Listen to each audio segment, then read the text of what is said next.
सुप्रभात बच्चों। आज हम चैप्टर करेंगे माखनलाल चतुर्वेदी यानी कि कैदी और कोकिला। इसका रिवीजन करते हैं कि जैसे हम लेखक परिचय पढ़ेंगे। पहले माखनलाल चतुर्वेदी जी का जन्म मध्य प्रदेश के होशंगाबाद जिले के बाबई गांव में सन 1889 में हुआ। मात्र 16 वर्ष की अवस्था में वे शिक्षक बने। बाद में अध्यापन कार्य छोड़कर उन्होंने प्रभा पत्रिका का संपादन किया। वे देशभक्त कवि एवं प्रखर पत्रकार थे। उन्होंने कर्मवीर और प्रताप का भी संपादन किया। 1968 में उनका देहांत हो गया। उनकी प्रमुख रचनाएं देखिए, हिम किरीटनी, साहित्य देवता, हिम तरंगणी, वेणु लो गूंजे धरा उनकी प्रमुख कृतियां हैं। उन्हें पद्म भूषण एवं साहित्य अकादमी पुरस्कार से सम्मानित किया गया था। ये ध्यान रखना कौन कौन सी इनकी कृतियां हैं और कौन कौन से इन्हें पुरस्कार मिले। माखनलाल चतुर्वेदी जी की रचनाएं राष्ट्रीय भावना से युक्त हैं। उनमें स्वतंत्रता की चेतना के साथ देश के लिए त्याग और बलिदान की भावना मिलती है। इसलिए उन्हें एक भारतीय आत्मा कहा जाता है। इस उपनाम से उन्होंने कविताएं भी लिखी हैं। एक कवि कार्यकर्ता थे और स्वाधीनता आंदोलन के दौरान कई बार जेल गए।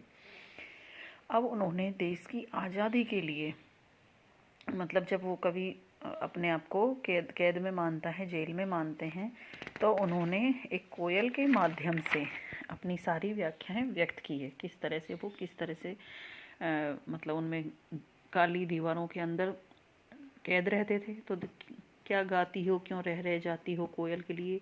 यहाँ जैसे वो सारा उसका वर्णन कर रहे हैं कि किस तरह से जो अंग्रेजी शासन है उन्होंने उन्हें प्रताड़ित किया था, हमारे जो स्वतंत्रता प्रेमी हैं उन्हें। तो इस तरह से हमारा ये चैप्टर यहाँ ऐसे इस तरह से कंप्लीट होता है कि काली तू रजनी भी काली, वो हर चीज़ को यहाँ काली बता रहे हैं।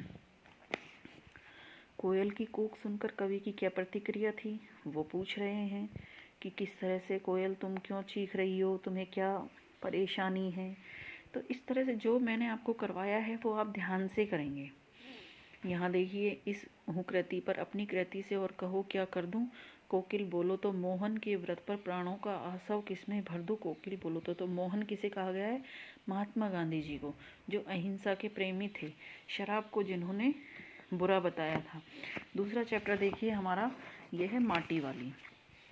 तो इसमें देखिए, शहर के सेमल का तत्पर मोहल्ले की ओर बने आखिरी घर की खोली में पहुंचकर उसने दोनों हाथों की मदद से अपने सिर पर धरा बोझा नीचे उतारा।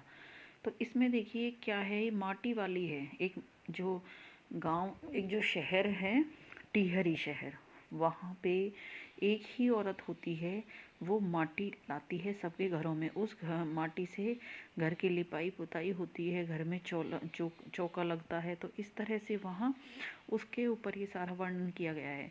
वहाँ जब बांध बनता है तो उसका माटी वाले का काम खत्म हो जाता है। तो वो विस्थापन की बात करते हैं कि जैसे जब कोई चीज़, जैसे कोई गांव खत्म हो जाते हैं, जैसे बांध बनते हैं तब, तो उनका विस्थापन होता है, वो दूसरी जगह सेट कर दिए जाते हैं, यानी कि उनका दूसरी जगह बसेरा कर दिया जाता है। तो उसके बारे में ये कहानी है। टिहरी शहर में शायद कोई ऐसा घर हो, तो ये टिहरी शहर की घटना है। माटी वाली बहुत गरीब थी। अपने पेट भरने के लिए, अपना और अपने पति का पेट भरने के लिए वो हर घर में माटी पहुंचाती थी। तो उसकी गरीबी और उसकी भूखमरी की यहाँ सारी बातें की गई हैं। वो किस तरह से अपना और अपने बूढ़े पति का पेट भरती थी, घर से रोटियां मांग कर लाती। उसको बूढ़े पति के मुंह पर जब वो मतलब प्रसन्नता देखती तो उसे बड़ा अच्छा लगता। तो इस तरह से ये अपना चैप्टर यहाँ खत्म हो रहा है। तो इसमें देखिए, शहरवासी सिर्फ माटी वाली को नहीं, उसके कंटर को भी अच्छी तरह पहचानते थे। क्यों? क्योंकि शहर में एक ही माटी वाली थी और उसका जो मिट्टी लाने का बर्तन था उसको भी वो सब अच्छे से पहचानते थे। माटी वाली के पास अपने अच्छे या बुरे भाग्य के बारे में ज़्यादा सोचने का समय क्यों नहीं था? क्योंकि वो सिर्फ सुबह रोटी खाकर अपने पति को खिलाकर चली जाती थी और उसके पास इतना टाइम नहीं होता था कि वो अच्छा बुरा सोच सके। वो सिर्फ यही करती थी। तो भूख मिट्टी की, भोजन मीठा से क्या अभिप्राय है? तो इसमें भी जब भूख होती है तो कैसा भी कड़वा भोजन वो भी अच्छा लगने लग जाता है। तो आप इसको ध्यान से करेंगे। धन्यवाद।